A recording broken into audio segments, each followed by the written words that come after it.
it's just this black space, and you hear this voice from the back going, okay, well, you know, and you think, I feel like I'm in a movie right now about being an actress. That's a reality. And you walk out and you think, well, I should have been a kindergarten teacher, and you just... I'm the private detective. I had to find you. My employer is a very powerful man.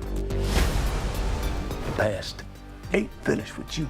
I was a fan of the first two. I knew Ty's work even before, you know, he did House of the Devil, and they had a couple other cool movies that I was just keeping an eye on him, and just reached out to talk to him, not knowing that there was a MaXXXine or that it was a trilogy. Just interested in, I don't know, shooting the breeze with him about movie making and his process and stuff, and he said, well, there is this other movie I'm doing, and so sent it to me. And for both of you, how was he as a director? He seems like very chill. Yeah. He's a lovely man, yeah. I wanted to do it because the script was so good, but then when I met him, I was absolutely, like, no question that I would want to work with him. He's very kind and confident.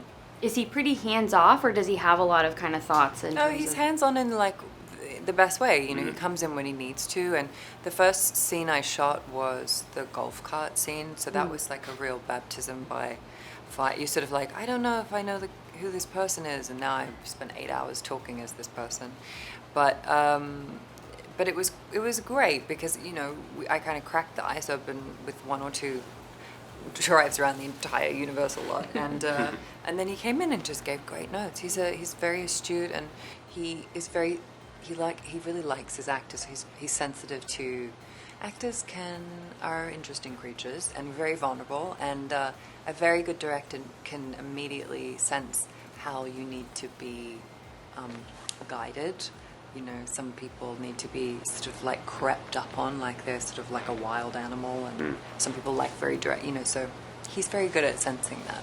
And Kevin, as like playing a seedy character, is that kind of more fun maybe than playing someone who's, because I would think it would be really cool because it's allowing you to kind of tap into these things that are sort of frowned upon by society. I like interesting, well-rounded characters. If they're seedy or not is not really so much the thing that makes it fun. I mean, I think that, but you put your finger on something, which is that I find acting and playing characters to be therapeutic, in that I think that a lot of us have, well, I'll speak for myself, have darkness and you know, oddball impulses and thoughts and stuff like that, and if you can exercise them through the stuff, I get a chance to exercise them through the stuff that I get to do in my work, whatever those horrible things are, you know, and then I can go back to you know, trying to keep my house clean. And talk to me, either of you, about kind of your thoughts on why Hollywood is such an interesting backdrop. I mean, there's obviously been no shortage of movies that take place in Hollywood. Why is it so fun to kind of poke at that? I think it's fun to try and let the audience determine which is the smoke and which is the mirror. And I think it's hard to do that in Hollywood. And people, Hollywood's like an amplification of real life in many ways, in the sense that all of us tend to perform personas like just sort of naturally as a protective mechanism. But, you know, so there's masks upon masks upon masks, and sometimes in Hollywood you can peel a lot of them off and you're still like, I still don't know who that person is, you know. So there's like this element of performance and truth and masking. I mean, all of it. It's fab. Like, to play a movie inside of a movie is so juicy as an actor, because you get to pull all those strings at the same time. So it's interesting. I think that we sometimes want to take a look at how weird this thing is that we do, and you know, try to share with people that don't do it for a living how we feel about it. You know, one of the most fun days I've ever had making a movie was chasing Mia through the back lot, and all I had to do was run, but I was like, this is just f***ing cool. I mean, I love this gig that I have, you know. It's because it was so just it's, I think what it is for me is in my advancing years, I spent so much of my life on a set, and it's so comfortable. It's such a place of peace for me, and so to get a chance to do that and be working at the same time and be working with such an amazing cast, it was just one of the most fun gigs I've ever had. Elizabeth, I liked when your character said this idea about like Maxine being a killer but not a villain, and I feel like that's common for men in Hollywood, and I do feel like there is something interesting about this trilogy in that like she is a woman doing that, right? Like she's not necessarily, I mean, I guess she's kind of an anti-hero, but there is some sympathy for her, and it felt a little subversive, you know? I think it is. I think the whole thing is very subversive, and I think what you're kind of hinting at is that even the most perhaps classic villainous characters, we accept the behavior, we allow them to be doing it as part of the story, but what you're kind of hinting at is that even the most perhaps classic villainous characters, we accept the behavior, we allow them to be doing it as part of the story, but often you can still be empathizing with them, and she's amazing in the film. You know, I'm her biggest fan. But I had a lot of empathy for your character in this movie. Really? Wow. I felt badly for him. I did too. But I did too, because there was a point where like I felt that he was, which is testament obviously to your schmacting abilities, but I think, you know, for a while you just don't like him. He's really like a bad thorn. He's just, you want him gone. But there's this point where you feel very distinctly when he's in over his head, and like you have a lot of empathy for him. Maybe it was the Pepto-Bismol. I said to Ty, Maybe it I is. said, yeah. I want to drink Pepto-Bismol in that scene where the guy comes out with the blood all over, and he was like, okay. And then like literally Yeah, like 10 minutes later, I get a rewrite that has Pepto-Bismol. No, it's great. But that is a brilliant idea you have, because all of a sudden you realize he quite literally doesn't have the stomach. Poor Labatt.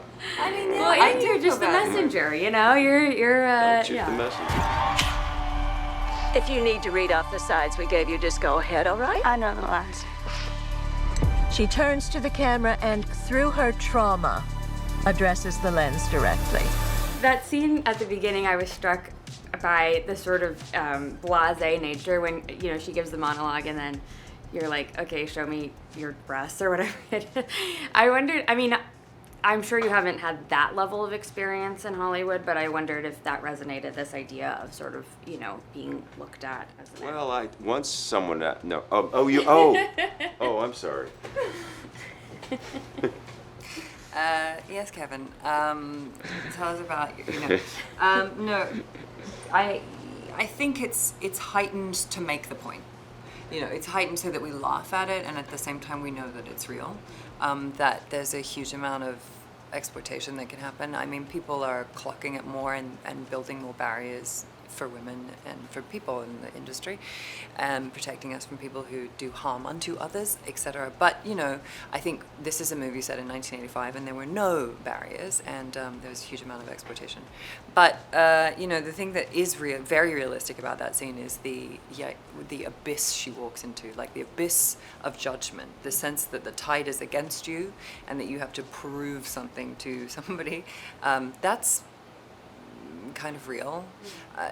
I've never auditioned in a soundstage, but I've auditioned in a theater plenty of times where it's just this black space and you hear this voice from the back going, okay, well, you know, and you think, I feel like I'm in a movie right now about being an actress. That's a reality. And and you walk out and you think, well, I should have been a kindergarten teacher, and you just you know. And that's I still think about being a kindergarten teacher. Yeah. Does that resonate, Kevin Tarapo? You would have been a great kindergarten teacher. My mother was a kindergarten teacher. Really? Oh. Yeah. What was the question? Just this idea of like being so vulnerable and having to kind of be looked at and objectified. Absolutely, but it's definitely is and was and probably as always will be worse for women. I mean, it just is. It's no matter what you do, you're still in a situation where it's a boys' club, and the you know, the physical kind of pressures and all that kind of stuff. And believe me, I mean, my wife was, you know, auditioning in those days, I don't know if she's ever had that specific a thing, show me your breasts, but I can guarantee you she's got stories about things that are right in line with that. And if it doesn't happen in the audition, it'll happen on the set, you know. And so I think that's to me, it's a little bit of I think maybe this generation might find that sort of funny. I didn't find it funny. Like I was like, oh, yeah, of course. You know what I mean? It's and the you don't say it, right? No, the producer says it. The producer says it. And she says it in such a cold, kind of matter-of-fact kind of way that yeah, it's good. It's clever because it can't. I'm pretty sure it comes from the female producer, right? Who's opened with the judgment of her sort of deciding to objectify herself or whatever she's judging her for doing. Right. But the cleverness of Ty is that Mia gives us this extraordinary monologue, and the acting is so sublime. Right. And then the thing that is then asked is like, as if that's not exposing enough, now we need to see your body. So exactly. It's very smart because it's this sort of like very ugly cherry on the cake and cherry on top. Yeah, I think it's a great. I think Ty winks at the audience through the film the whole time to sort of have a much more serious conversation about it. Yeah, exploitation.